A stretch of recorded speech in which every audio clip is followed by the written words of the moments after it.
செம்மண்ணிலே தண்ணீரை போல் உண்டான சொந்தம் இது. சிந்தாமணி ஜோதியை போல் ஒன்றான பந்தம் இது. தங்கை அல்ல தங்கை அல்ல தாயானவள்.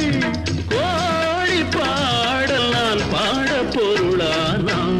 ஒரு தங்க ரதத்தில் பொன் மஞ்சள் நிலவு, ஒரு தங்க ரதத்தில் பொன் மஞ்சள் நிலவு.